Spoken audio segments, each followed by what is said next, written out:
What is going on, beautiful people? My name is Sam, and this is going to be the UFC breakdown for the full card. UFC Mexico, Steve Erceg taking on Brandon Moreno. Let's crack into the first fight. First off, we have Marquel Mederos taking on Austin Hubbard.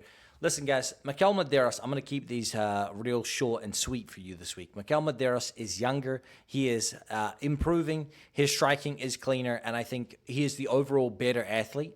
Austin Hubbard has never been truly impressive to me. So in this matchup here, I'm going to say that Austin Hubbard puts up a valiant effort in a decision loss. Marquel Mederos has the upside on the KO here. I think that he's got more danger, more power, and so he's probably got the speed advantage as well, being the better athlete in here. I'm going to take Marquel Mederos here, and I think the price is honestly one of the better favorites on this card for being at $1.54. So give me Marquel Mederos. I think he wins this by unanimous decision. Then we have Jammal Emmers taking on Gabriel Miranda. I don't have a particularly good read on either of these fighters. I just know that both of them are kind of B-level athletes in this featherweight division, Both getting on in age here, both not really being able to put together a decent run here. Gabriel Miranda, more in the submission side. Jammal Emmers, more in the knockout capability here. I think for me, this fight to not go the distance is the obvious play. But even that being said, Jammal Emmers could rack up a lot of control time and not be able to get Gabriel Miranda out of here. I'm going to lean towards Jammal Emmers to win this fight by knockout, but the submission from Gabriel Miranda is live, especially, if the Mexican crowd start to roar behind him and he really feels himself early in round one or even, partway through round two. So I'm going to pick Jammal Emmers here. I don't really love the price point. I know a lot of people in this space have been talking about how he's one of the better favorites on this card, but I don't know, it just doesn't do it for me personally. So give me Jammal Emmers. That's going to be the official pick. Then we have Rafa Garcia taking on Vinc from Pichel. You guys know how I feel about 42-year-olds in the UFC. It's not good. I don't think that there's really a space for them here. Even though Vinc Pichel has a size advantage, you could say here, being the bigger man. I'm going to take Rafa Garcia here. I think even at altitude, this favors him. The Mexican crowd, it favors him.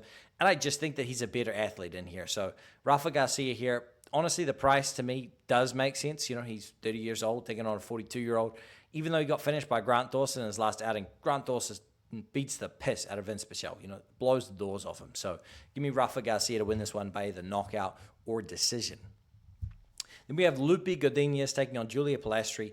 I actually like the fight style of Julia Polastri here, but I do agree that she should be the underdog here because Loopy Godinez does have wrestling and does have clean boxing. And I think ultimately she's just going to be able to get the better of the boxing exchanges. And if it goes to the ground, I can see Julia Polastri threatening with submissions, but not getting them. So I'm going to take Loopy Godinez to win this fight, probably by 29-28 decision. Women's strawweight fights, they often go to split decision. So I wouldn't be surprised if that went split either way. But I'm going to lean towards Loopy Godinez. As for who I would like to win, honestly, it doesn't bother me too much in this one. So give me Loopy to win. Then we have C-Rod, Christian Rodrigues taking on Melquizael, Costa. And listen, guys, Christian Rodrigues has beaten a lot of prospects. They refer to him as the prospect killer. He's beaten Raul Rosas Jr. He beat Isaac Dolgarian in a fight that Isaac Dolgarian was robbed in. He beat Cameron Simon, and he has beaten Austin Bashi most recently. But the thing is that Melquizael Costa isn't a prospect, He's an established UFC fighter at this point. He's also bigger than Christian Rodrigues, and I think that his striking is improving. A lot of people are talking about, Christian Rodrigues' boxing is going to be really good. I thought Melquizael Costa was winning the striking exchanges against Andre Fili in his last outing before finding the submission. So I like Melquizael Costa in this matchup here. I think that he can win this fight on the scorecards or by submission, and a KO isn't necessarily off the table as well. Give me Melquizael Costa. If you want to see a more in-depth breakdown of this fight, go check out the underdog opportunity video where I pick Melquizael Costa as my favorite underdog on this card. Then we have Jose Daniel Medina taking on Ateba Gautier. I'm going to keep this one pretty simple, guys. Ateba Gautier, I believe, is an absolute beast. I think at 22 years old, with the reach advantage he has, with the damage that he can inflict on people here, I see him soaring through a lot of people here. I think that he can get the first finish on Jose Medina inside of the UFC. I think that's what happens here. I think Ateba Gautier goes out here, puts a beating on Medina, and gets him out of here either early round one or even midway through round two. And the reason why I'm so confident in this pick as well is Jose Medina hasn't shown to be threatening with either submissions or damaging strikes. So even if Ateba Gautier was to sort of start to gas, I really don't think that Jose Medina is going to be able to mount any fight-ending offense. So give me Ateba Gautier. He is part of the two-leg slam of the week, and he is a supremely confident pick of mine. I think that he wins this fight 7 days a week and twice on a Sunday. Then we have Edgar Chairez taking on CJ Vergara. I like Edgar Chairez in this matchup here. I don't like the price. I understand that Temirov just went out there and finished CJ Vergara. Edgar Chairez went out there and had a competitive bout against Joshua Van. But the reality is that Edgar Chairez is incredibly hittable, and CJ Vergara is a pretty decent athlete, even though he's a little bit smaller here. And I don't know, man. I like Chairez. He's Mexican. He's fighting in Mexico. He gets animated. He's tough. All the rest of it. He's a little bit slower, and he's quite hittable. I don't like him for this price. As for my pick, though, I'm going to go get Chairez to win this fight by decision. Then we have Sleepy Boy, a.k.a. Lazy Boy, Ronaldo Rodrigues taking on Kevin Borjas.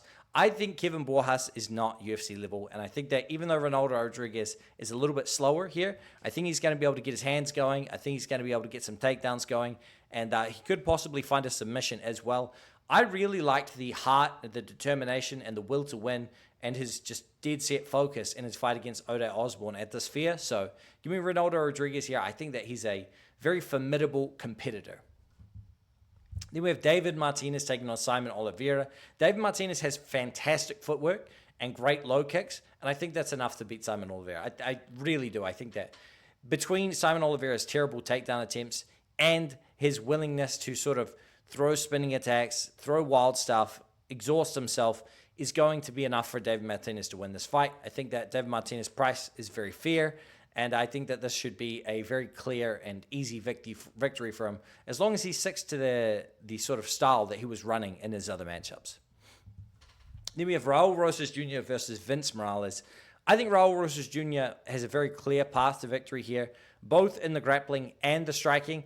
I think that Vince Morales is an aging veteran here who can beat a lot of guys, but is not going to be able to keep up with these young contenders. And Raul Rosas Jr. has shown he's a pretty special grappling phenom. I think he's patching up the holes in his game day by day, brick by brick. So give me Raul Rosas Jr. to win this fight by submission or decision. Then we have Kelvin Gastelum taking on Joe Pyfer. I think that Joe Pyfer can take the head off of Kelvin Gastelum. I think he can win this fight by knockout. If his coaches are smart and they're telling him, though, take him down. Look for the hidden arm triangle, hunt for an arm bar, hunt for anything that is a submission, because Kelvin Gastelum has been submitted in many ways, a multitude of ways. He's been submitted by heel hook. He's been submitted by, hidden arm triangle by Sean Brady, the teammate of Joe Pyfer. He's been beaten by submission, and he's not been getting KO'd. So while you could blow yourself out here hunting for a KO, and I think he could find it too, I would rather see him, rack up control time, land some damaging strikes from top control, get mount position. You can't be outstruck or have Kelvin Gastelum, dancing around there, freaking trying to win his way from the outside when you're on top of him. So give me Joe Pyfer to win this fight. Official prediction is going to be round 2 submission for the second half of the Slam of the week. Then we have Manuel Torres taking on Drew Dober. I think this is a guaranteed banger, bro. There's no way this fight isn't a banger. Manuel Torres has finished, I think, 14 of his 15 wins inside of round 1. That is a overwhelming statistic, considering that followed from his amateur career, his early pro career outside of the UFC, I should say, into the UFC. Phenomenal stat. Drew Dober, 27-14, this guy has seen it all. 36 years old, been in the UFC a very long time. He's coming off of that absolute beatdown loss against Sheen Silva, where his eye was hanging open with the eyelid, and they stopped it due to this just gruesome cut. And while that was almost a year ago, you got to wonder how he comes back from that. I think that this is a live betting spot here. If Manuel Torres hasn't finished Drew Dober or put absolutely, life-changing damage on him by the end of round 1, just live bet Drew Dober, even if it's looking like he's losing, because I think Manuel Torres is going to gas if he doesn't get him out of there in round 1. If Drew Dober's been there before, been beat up, been in there in the second round, third round. He took Islam Makhachev to, I think it was the third round before getting submitted. So give me Drew Dober here to win this fight as an underdog, but Manuel Torres winning in round 1 wouldn't surprise me in the slightest. This dude is action personified. That elbow he landed on Nicholas Motta to close the show is one of the cleanest elbows I've ever seen. Drew Dober, low confidence, underdog pick.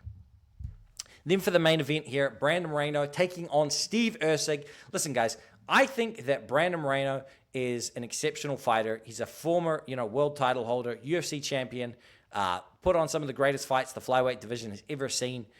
And I'm going to go with Steve Erceg by decision here because I think that Steve Erceg is also ever improving. You could see when he lost to Kai Kara-France, yes, he was disappointed himself, but I think it was more that he was disappointed because he knows he's better than that, He knows that if he stayed defensively responsible and got his boxing going, got his game going, he probably could have beaten Kai Kara-France. And so, he's coming off here at a low selling point here. If that Kai Kara-France fight hadn't have taken place, this line would be very different. So I think we're getting Steve Erceg at a value spot here. And even though that fight, was a KO loss against Kai Kara-France, it wasn't like he was sparked out cold. He was regained consciousness immediately, jumped up, walked to the middle. So I'm going to take Steve Erceg here. Give me the underdog shot. I love Brandon Moreno. I really do. But I cannot ignore this price point. I think that Steve Erceg is the future of this division.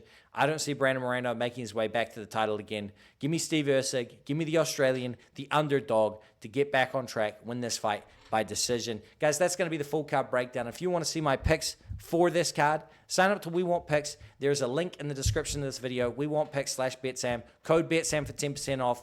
Thank you all for watching. That has been my quick picks, predictions, and breakdown. I will see you all on fight day. Take it easy.